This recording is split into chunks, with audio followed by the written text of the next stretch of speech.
Mark had spent 3 years convincing himself that Emily deserved someone better. 3 years of quiet mornings, when he would catch himself thinking about the sound of her laugh, and then push the thought away before it could settle somewhere permanent inside him. 3 years of choosing the longer route back to his desk, just to avoid passing her office door, even when he was already running late. Which made no practical sense, and which he had never once admitted to anyone, including himself, on his better days. 3 years of talking himself down from every impulse that felt too warm, too real, too honest, too close to something he no longer believed he had the right to feel. He had built the wall carefully, brick by deliberate brick, over months that accumulated into seasons, and then into something that felt alarmingly close to a permanent condition, and he had told himself at every stage of its construction that it was the kindest thing he could do for both of them. So when they stood alone together after a charity gala, the last two people left in a ballroom, still glowing with the remnant warmth of candlelight and the faint echo of a string quartet that had finished playing 40 minutes ago, he smiled the way a man smiles when he has decided to let something go for good, and he said the one sentence he believed would finally bury his feelings forever. Whoever marries you is going to be the luckiest man alive. He expected gratitude, maybe even a laugh. The easy kind they had shared 1,000 times before, in the comfortable flow of a friendship that had meant more to him than he was prepared to say out loud to anyone. Instead, Emily froze, her eyes filled with tears. Then she stepped closer, close enough that he could see the slight trembling of her chin and the last of the candlelight still caught in her hair. And she whispered words that shattered every excuse he had spent 3 years hiding behind. "The problem is," she said, her voice barely above a breath, "I was hoping it would be you." What happened next changed both of their lives forever. Mark was 42 years old, and he carried his life the way a man carries something heavy he has long since stopped noticing the weight of. He had been married once, years before, to a woman named Claire, who had been generous and bright and deeply loved by everyone who knew her, and most of all by him. She had died from an illness that came quickly and left no room for arguments about fairness or timing or the particular injustice of losing someone at 39, and in the months that followed her death, Mark had done what most people do when the ground disappears beneath them. He worked. He kept moving. He organized his grief into the one corner of himself where it could not interfere with the rest of his functioning life. And he sealed it there with the kind of discipline that looks, from the outside, a great deal like composure, and is actually something considerably more costly. He had a daughter, Sophie, who was 11 when Claire passed and 14 now. All sharp observations and dry humor, and the specific confidence of a girl who has been loved unconditionally her whole life, and carries that knowledge like a quiet foundation. Raising her alone had given Mark something solid to hold on to in the years when everything else felt uncertain, and the two of them had built a life together that was good and real, and full of the small rituals and running jokes that accumulate between people who have been through something difficult and come out the other side still choosing each other. Sophie was his anchor and his compass, and also, in the way of teenagers who notice everything their parents would prefer they did not notice, the one person in his life most likely to say the thing he needed to hear in the most inconvenient possible moment. He was respected at the nonprofit organization, where he served as director of operations, a mid-sized charity focused on literacy programs for underserved communities that had grown considerably under his leadership. He was known as steady and thoughtful, the kind of man who showed up before he was expected and stayed after everyone else had gone home without making it anyone's problem. His colleagues admired him. The board trusted him implicitly. The volunteers who cycled through the organization each year learned quickly that Mark was the person to find when something needed to be done right, and that he would help without making you feel incompetent for having needed help in the first place. He was not unhappy, exactly. Unhappiness would have been a cleaner thing, easier to name and address and work through systematically, the way he was good at working through most things. He was something more specific than unhappy, something that did not have a single word attached to it, and therefore resisted the kind of direct management he was good at applying to everything else in his life. There were days that were simply fine, good, even. Days when Sophie said something funny at breakfast, and he drove to work feeling something close to ordinary contentment, and the work was meaningful, and the evening was pleasant, and he went to bed tired, in the uncomplicated way that comes from a day well used. Those days were not rare, but there were other days, and on those other days, the fullness of his scheduled life had the quality of a room that has been filled with furniture so that no one will notice the thing that is missing, and he was aware of the furniture and aware of the absence in equal measure, and simply kept moving.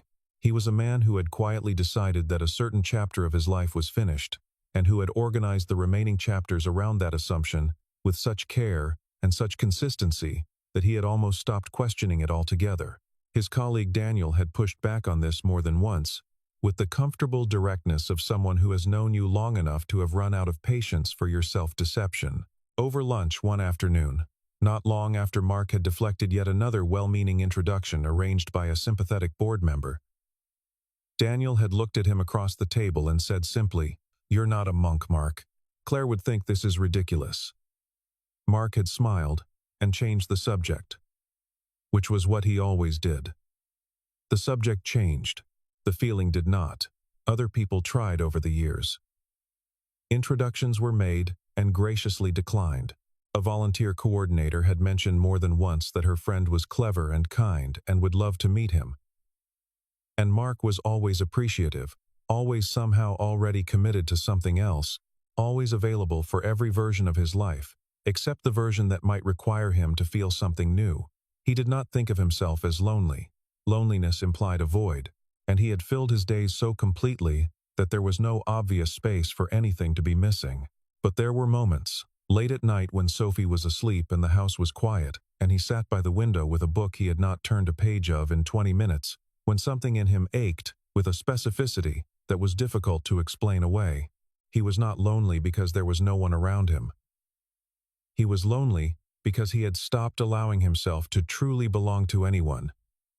And then, on a Tuesday morning in October, a woman named Emily Mitchell walked through the front door of the organization for her first day as the new program coordinator, and something in the air of that particular room shifted in a way that Mark noticed and immediately, deliberately, decided he had not noticed.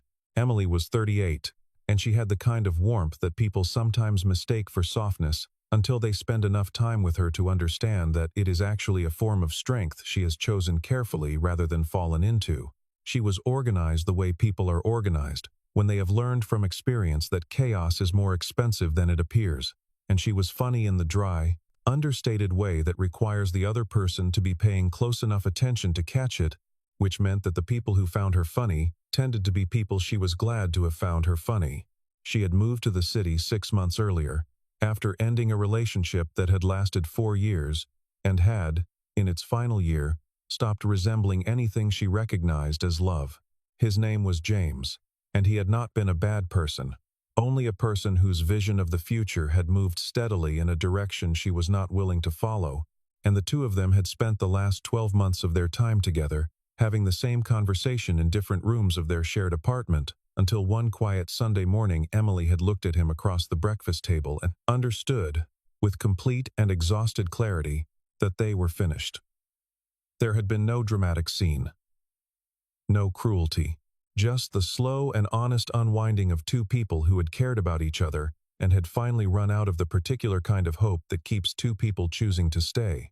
When it was over, she had packed her things carefully, driven to a new city where she had a small network of friends and a job offer she genuinely wanted, and told herself she was fine, which was mostly true on most days and less true on the others. She was not bitter. Bitterness would have required her to believe she had been wronged. And she did not feel wronged. She felt something closer to quietly unmoored, the way a person feels when they have been navigating by a particular star for a long time and have only recently realized the star was not quite where they thought it was. She had built something genuinely good in her new city. Good friendships, work she believed in, a small apartment with tall windows that let in the afternoon light in a way that made it feel considerably more spacious than it was, and a fire escape she had claimed as a reading perch on warm evenings. What she had not done, without quite meaning to, was allow herself to believe that someone might still love her in the particular way she had always wanted to be loved. Not dramatically, not in the way that burns bright and leaves scorch marks behind it, just the way a fire in a fireplace burns, warm and consistent and reliable enough that you stop being afraid the room will go cold while you are sleeping. She and Mark began working together almost immediately after she arrived. And within the first week, she had noticed the quality of his attention, the way he listened to what she was actually saying rather than waiting for her to stop so he could respond. By the end of the second week, she had stopped thinking of him as someone new. By the end of the first month, she had stopped pretending, at least to herself in the honest hours before sleep, that what she felt was merely collegial. There was something in the way he was present that made her feel genuinely received rather than processed. And she had not felt that in a long time. And she recognized it with a gratitude that was also, quietly, the beginning of something more complicated. She noticed the way he remembered small details she mentioned in passing, the name of the book she had said she was reading, the fact that she found loud music in the office distracting, the particular lunch order she had placed only once, and that he brought to her without being asked when she had a day that ran too long to leave her desk. She noticed these things, and she noticed herself noticing them, which was a different and more significant thing, and she filed both observations away without yet deciding what to do with them. What no one plans for, when they decide to keep things professional, is the way that proximity accumulates into something that resists that categorization entirely. It starts with coffee, one morning, then another, then it becomes a small ritual of the workday that neither of them proposed and neither of them questions, because questioning it would require acknowledging it, and neither of them is ready for that conversation. She takes hers black with a single spoon of sugar, and somehow he remembers this without deciding to. The way you remember small, true things about people who have started to matter to you in ways you are not yet prepared to examine. They begin arriving at similar times without coordinating it. Pulling into the parking lot within minutes of each other on mornings, when neither was thinking about the other, or so they both told themselves with the conviction of people who need that story to hold. The phone calls that were supposed to be about grant deadlines and program logistics begin ending later than intended, sliding past the professional agenda into conversations about books and childhood, and opinions about things that have nothing to do with the organization's mission, and by the time they say goodnight, there is always a small pause before the line goes quiet. A pause that neither of them mentions, and both of them hold on to. They have a private vocabulary now, the kind that develops between two people who have spent enough time together that certain references have become shortcuts to entire shared histories. This kind of vocabulary is one of the quieter forms of intimacy, not dramatic, not announced, but deeply specific, the kind that makes a person feel known in the particular way that being known by someone whose intelligence you respect is one of the best feelings available to a human being. Emily had not expected this. She had expected, when she moved to a new city and started a new job, to build a professional life competently and to let the personal dimensions fill in gradually over time. She had not expected to find, within the first several months, someone who made her feel this comfortable this quickly, and the speed of it was something she thought about occasionally, the way you think about a thing that is good and slightly surprising. She was careful not to mistake comfort for something more. She was careful to keep the appropriate mental boundaries in place. She was, in this as in most things, thoughtful and self-aware. And yet, a running joke about the coffee machine that has been broken since before Emily arrived, and that everyone has long since given up reporting to maintenance. A phrase that emerged from a particularly chaotic planning meeting 6 months ago that has since become their private code for any situation that is gently and irreversibly coming apart at the seams. Emily tilts her head slightly to the right when something genuinely amuses her, and Mark knows this, and knows he knows it, and has stopped asking himself when exactly he learned it or what that knowing means. When something good happens to her, he is the first person she wants to tell. When something goes wrong, his is the voice she reaches for, not because he always has the right answer, but because talking to him makes the problem feel more manageable than it did in the moment before she called. For Mark, the same is true, and the weight of that symmetry presses against the decision he has already made about his own life, in ways he is not yet ready to look at directly. The people around them have long since stopped bothering with subtlety. Daniel has made his position abundantly clear on multiple occasions, and considers the whole situation a personal affront to his patience.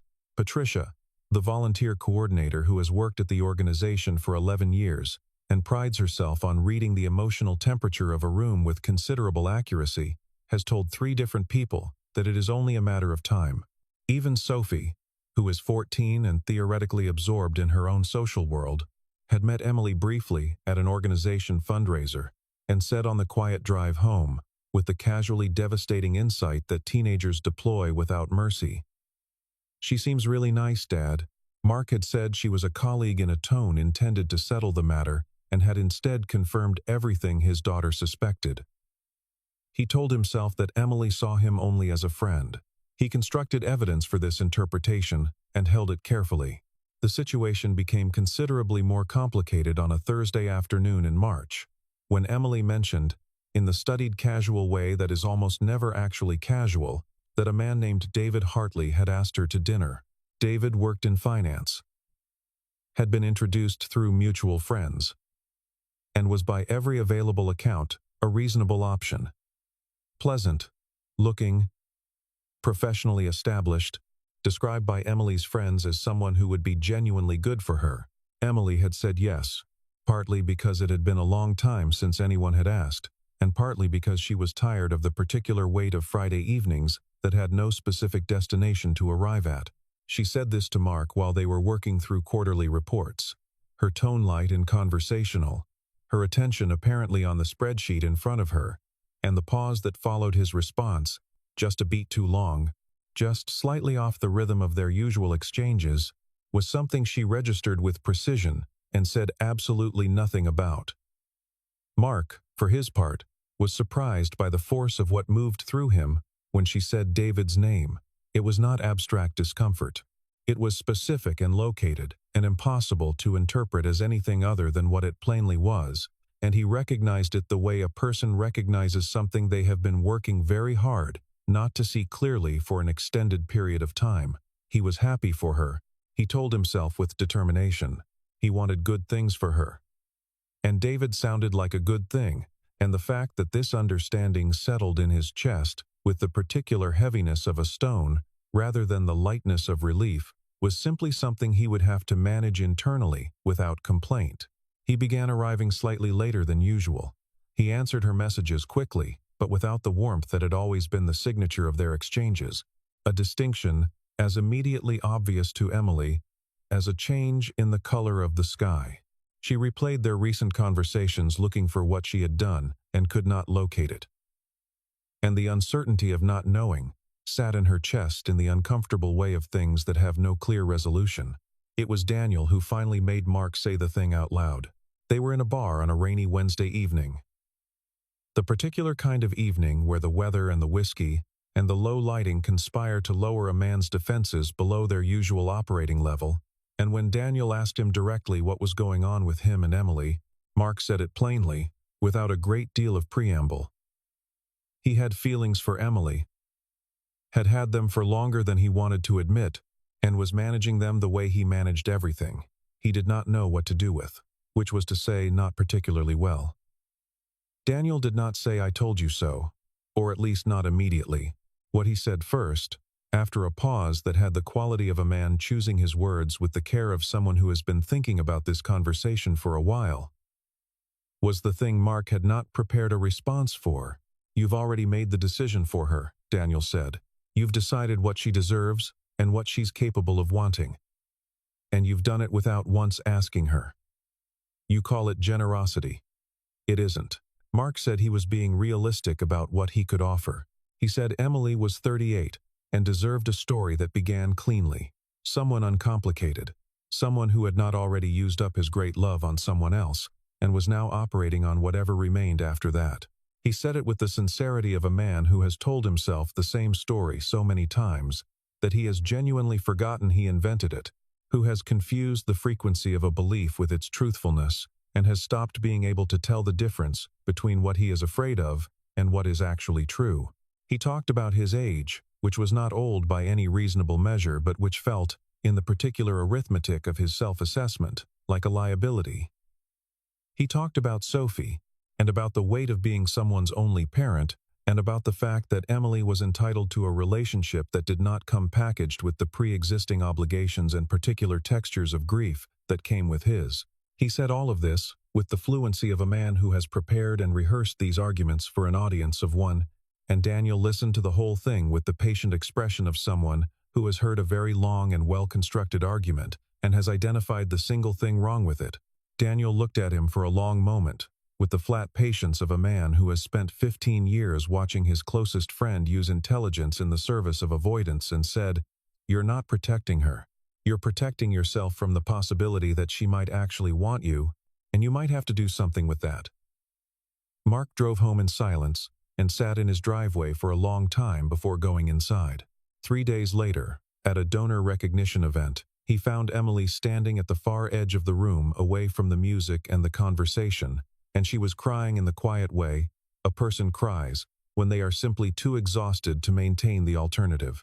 He crossed the room without deciding to. She made the small automatic gesture of composing herself when she heard his footsteps, and then seemed to decide she did not have the energy for it and simply looked at him. She said she was tired, not from work, not from the event.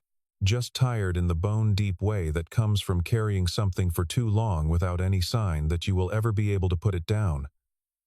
She said there was someone she cared about, someone who was always present and always kind and always seemed to understand her better than most people did, who had never once looked at her as though she was someone he might choose. Mark kept his eyes on the middle distance and felt each word like a specific and targeted pressure. He understood, dimly and with a creeping certainty, that she was talking about him, but understanding it dimly was not the same as doing something with it, and the distance between those two things was still very large. And he stood in the crowded room beside her and said nothing. And they were as alone as two people can be. The rumor about Emily and David reached Mark on a Monday morning, and was delivered by Daniel with the careful tone of someone who is not certain how the information is going to land, and is therefore proceeding gently. Someone had heard that David wanted to take things further, that Emily had not said no outright, that there were flowers involved, a detail that had been embellished in the retelling from a single, modest bouquet into something considerably more elaborate and serious. Mark heard this and spent the rest of the afternoon in his office performing a thorough impression of a man absorbed in spreadsheets. He did not eat dinner that night. He stood at the kitchen window after Sophie was in bed and looked at the lights of the neighborhood and thought, with an unusual and uncomfortable directness, about what he was actually so afraid of. Not love itself, he realized. Standing there in the dark quiet of his kitchen, he had loved before. He knew how.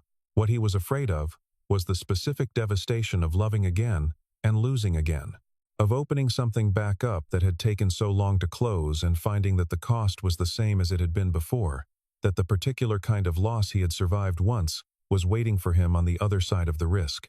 But standing at that window, he also understood something that had been pressing against his logic for months, something Daniel had been trying to deliver in various formulations, and that he had been deflecting with practiced efficiency. He was losing Emily right now. Not in some theoretical future where things might go wrong. Right now, in real time, by doing nothing, by treating inaction as though it were neutral when it was the most consequential choice available to him. Every day he said nothing was a day she spent receiving the message that she was not worth saying something for. He had been sending that message for 3 years without once considering it from the other direction, without asking himself what it meant to be on the receiving end of a silence, that careful, and a distance that consistent. He stood at the kitchen window for a long time and let himself feel the full weight of that, without organizing it into something more manageable. He let it be as heavy as it actually was, and when it had been as heavy as it was for long enough, something in him shifted from the weight of regret into something more like resolve, which is what happens when a person finally stops running from a feeling and simply stands still long enough to understand what the feeling is asking them to do. He was choosing the loss by treating it as though it were the safe option. He was letting his fear make a decision and then calling that decision caution and generosity when it was neither. The wall he had built had never actually been protecting either of them. It had simply been making the loss quieter and slower, which was not the same thing as preventing it, and he had been telling himself otherwise for 3 years. He made himself a promise, standing at the kitchen window with the neighborhood lights spread out beyond the glass, that at the gala he would say something true. He did not know precisely what. He only knew that it had to be true, and he had to be the one to say it, and the season of carefully managed distance had run its full and wasted course. The annual gala was the organization's largest event, months in the making, and several hundred people in a downtown ballroom, with the particular energy of a room where generosity and ambition and genuine goodwill are all operating simultaneously, and finding, on good evenings, something coherent between them. Mark moved through the entire evening with the smooth competence of someone who has planned enough of these events that the muscle memory handles the details while the mind is available for something else, and his mind was available that evening for exactly one thing. He watched Emily across the room. He stopped watching. He watched her again with the helpless consistency of a man who has given up the pretense of not watching.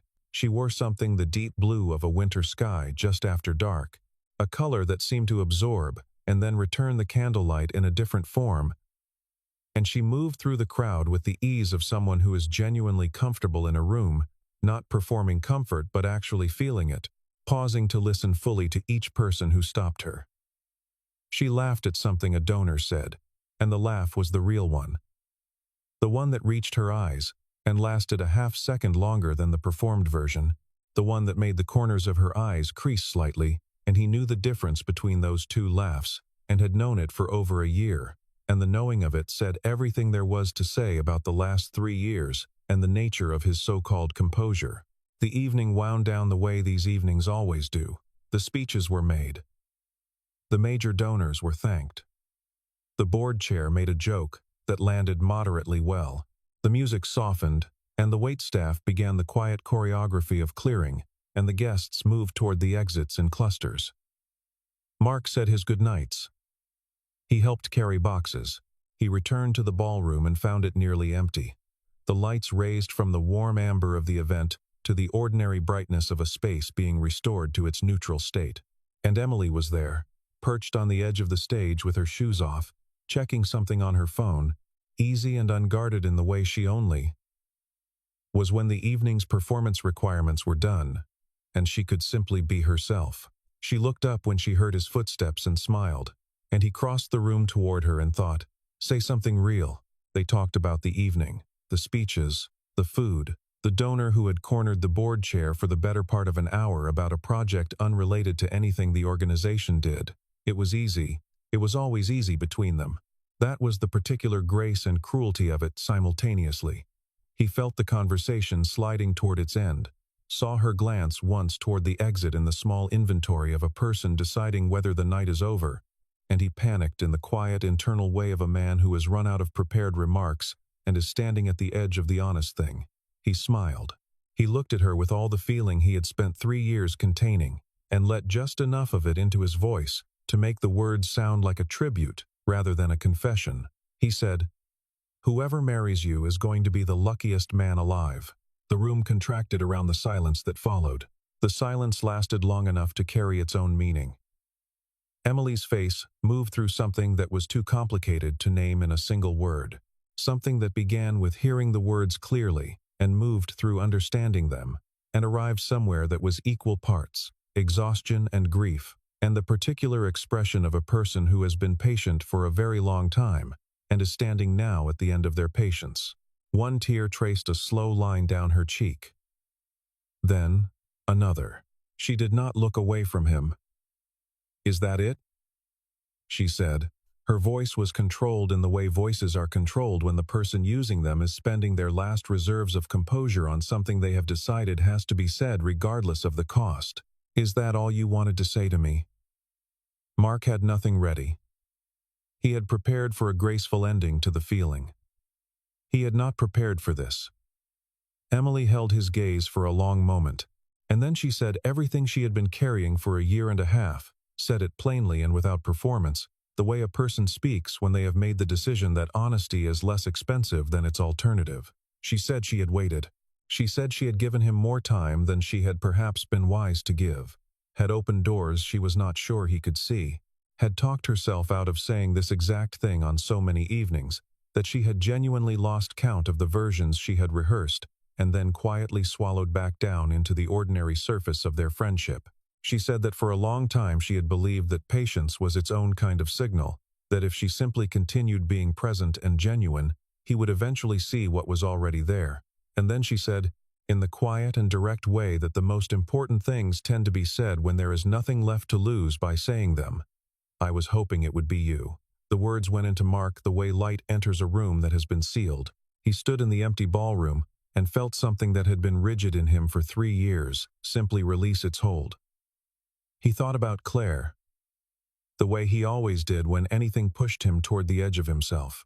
He thought about the story he had been telling about his own worthiness, about what chapter of his life was still available to him, and which ones were finished, and why he had been so certain he already knew the answer to that question.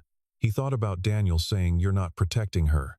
He thought about the kitchen window, and the promise he had made himself, and the fact that he was standing at exactly the threshold of that promise with Emily, looking at him and waiting. He said her name once. The way a person says a word they have been careful not to say too freely. And then he told her the truth. He said he had felt this for longer than he had let himself acknowledge. He said he had written every story a frightened man writes, when he needs to believe that the cowardly choice and the responsible choice are the same thing, and he addressed those stories in the language of generosity and selflessness when they were, at the root, simply fear. He said he was sorry for the time he had wasted, and meant it in the specific way that lives in the body rather than just in words, the kind of sorry that does not ask for immediate absolution, but simply places the truth down on the table between two people and lets it sit there and be seen. He said he had mistaken his fear for wisdom for a very long time. He said the story he had told about her deserving something uncomplicated had been built entirely from the materials of his own fear and had nothing to do with what she had actually told him she wanted, which was something he had never once asked her about. He said that for 3 years he had been making her invisible in the name of sparing her, and that was not a kindness, and he had known for a long time that it was not a kindness, and had called it one anyway, because calling it something else would have required him to act differently. He said all of this in the quiet, undefended way of a man who has decided that the cost of honesty is lower than the cost of another day behind the wall, and he held nothing back, and she listened to every word. Emily listened without moving. She did not immediately tell him it was all right, because she was too honest for that, and because it was not entirely all right, and she knew he knew the difference, but she did not look away. There is a question that only time can answer, and they both knew it, and let it sit between them without trying to resolve it faster than it could honestly be resolved.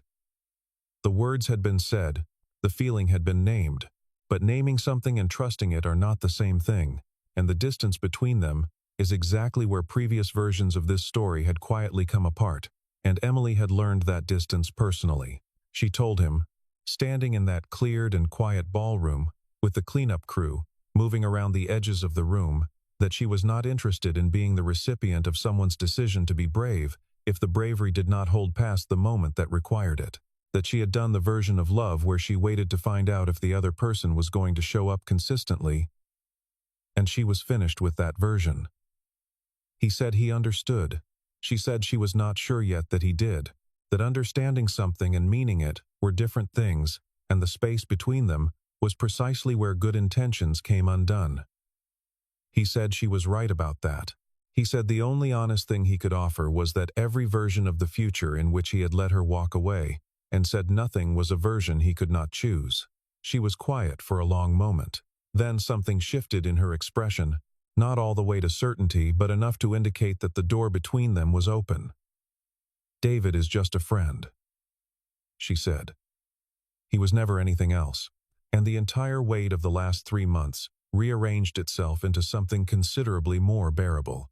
They did not solve everything that night, and neither of them expected to or pretended to. The conversation they had on the sidewalk outside the ballroom was the first honest one in a series of honest conversations that would take weeks and months to complete, in conversations about fear and loss, and the particular ways in which two careful people had navigated around each other, with such thoroughness that they had nearly navigated themselves out of something worth having. They talked about Claire, eventually, the way that needed to be talked about. Emily did not treat Claire's memory as a rival or an inconvenience. She treated it as a part of Mark, which is what it was. And she asked about her with genuine curiosity, and listened to his answers with the kind of attention that made it possible to say true things. He talked about what Claire had been, and what losing her had cost, and what it had taken to keep going after, and Emily sat with all of it without flinching, and that was more than he had expected, and exactly what he had needed without knowing he needed it. Real things do not resolve that quickly, and they were both old enough to understand that the speed of resolution is usually inversely related to its durability. What they did was walk out into the cool October air together and talk for another hour on the sidewalk outside the building, the honest kind of talking that becomes possible only after two people have stopped managing themselves for each other's benefit. And by the time they said goodnight, there was something between them that was new and also, strangely, deeply familiar, like a thing that had been present for a long time waiting for them to stop walking carefully around it. In the weeks that followed, they were deliberate in the good way, the way that people are deliberate when they want something to last, and are therefore willing to build it at the pace it requires, rather than the pace that feels most immediately satisfying. There was a dinner, quiet and unhurried, at a small Italian restaurant where the tables were close, and they talked with the particular attention of two people who are now openly choosing each other and are interested in the choosing. There was a Saturday afternoon when Mark picked Sophie up from soccer practice, and Emily joined them afterward at a diner. And Sophie made Emily laugh so completely and so genuinely that she covered her face with both hands, and Mark sat across the table from the two of them and felt something settle in him the way sediment settles. Quietly, and without announcement, to the bottom of a glass of clear water. Emily had her own long conversations with herself about what it meant to trust someone's presence versus their intention. About whether those two things could belong to the same person. She decided, after honest deliberation, that they could. Mark had his own reckonings. There were evenings when the weight of Claire's absence was specific and real and present in a way that did not diminish. And he did not hide this from Emily. And she did not ask him to. She understood, in the way of a person who has thought carefully about loss and what it costs and what it leaves behind. That love does not erase what came before it. It builds alongside it, in the same space, the way a room can hold more than one kind of light without either one diminishing the other. The following spring, the organization held its annual community event. Smaller and warmer than the gala, folding tables and volunteers in bright vests and donated books, and the particular cheerful energy of a neighborhood day organized around doing something genuinely useful for the people who lived there. Mark was near the registration table, in conversation with a group of longtime volunteers, when Daniel appeared at his elbow, with the expression of a man who has been storing a particular comment for several months, and has decided the moment for its deployment has finally arrived. He leaned in with theatrical innocence and said, in a tone pitched for maximum effect, "So when's the wedding?" Mark laughed. The full kind. The kind that does not require any management or softening or careful calibration for the benefit of the listener. He looked across the lawn to where Emily was kneeling beside a young volunteer, helping her sort donated books by reading level, talking to her with the focused and unhurried attention that she gave to everyone who needed it. And that was one of the first things he had noticed about her, and one of the things he had been pretending not to notice for far too long. Her hair caught the afternoon light. She looked up and found him watching her, the way she sometimes did as if she always knew, and she smiled the smile she had for him specifically, the one he had known by sight for years, before he had allowed himself to understand what it meant or what it asked of him. He looked at her and felt all of it, the whole unguarded weight of it, without argument and without the instinct to manage it into something smaller and safer. "I'm the lucky one," he said, and meant it in the full and simple way of a man who has finally stopped negotiating with his own happiness and simply accepted it. Emily stood and made her way across the lawn toward him, moving through the cheerful, organized noise of the day with the ease of someone who is exactly where she is supposed to be, and knows it. When she reached him, she slipped her hand into his without ceremony or announcement, and he folded his fingers around hers, in the way that people do when a gesture has moved past the stage of being new into the stage of being necessary. They stood there together in the middle of the afternoon, and neither of them said anything for a moment. and the day continued around them. And that was all. There is a particular kind of courage that does not look like courage from the outside. It does not announce itself. It does not arrive with a dramatic gesture or a grand declaration or the cinematic clarity of a moment designed to be witnessed. It arrives in the ordinary spaces of an ordinary life. In a kitchen at midnight, in an empty ballroom after a long evening, in the pause before a person decides to say the true thing instead of the safe thing. It arrives in the accumulation of small decisions to stay present instead of retreating. To say I am here instead of I am fine. To choose the risk of being seen over the security of being invisible. Mark had not thought of himself as someone who would need that kind of courage. He had thought of himself as someone who had already been through the thing that required courage and had survived it and was now living sensibly in the aftermath. He had not understood, until standing at a kitchen window in the dark with the sound of a quiet house around him and the feeling of a specific loss pressing against his chest, that the aftermath was its own territory, with its own demands, and that surviving something was not the same as choosing what came next. Sometimes the thing that stands between a person and their happiness is not circumstance or timing or the absence of the right person in their life. Sometimes it is only a story. A story a person tells themselves about their own worthiness, about whether someone who has already loved deeply and lost that love is still the kind of person who deserves to be chosen again, who is allowed to want something new rather than simply managing what remains. The truth is that worn things are not broken things.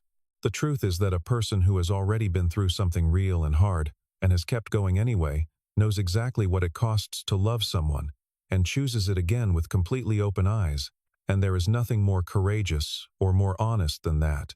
It only takes one true sentence to change the direction of a life. One step toward instead of away. Mark had needed 3 years to find his courage, and Emily had waited with a patience that was its own form of faith in what she believed was possible between them. And when they finally arrived at the same place, at the same moment, there was nothing left to explain or qualify or prove. They already knew everything that mattered. They had known it for a very long time. They had simply, at long last, finally decided to stop pretending otherwise. And in the stopping of the pretending, in the small and quiet act of two people choosing each other without reservation or apology, or the managing of expectations into something smaller than they actually were, something that had been broken for a long time was made whole again. Not in a single moment, not by a single conversation, but gradually, consistently, with the kind of care that only people who have already lost something understand how to bring to what they are trying to keep. Sophie noticed. She did not say much about it, which meant she approved, because Sophie's silence on a subject was considerably more eloquent than her commentary. She simply, over the weeks and months that followed, began to set 3 places at the kitchen table on the evenings when Emily came for dinner. Without being asked, with the matter-of-fact efficiency of a person doing something that has already been decided. Mark noticed this and did not comment on it and felt, in the way that certain moments of grace arrive without announcement, that everything was going to be all right.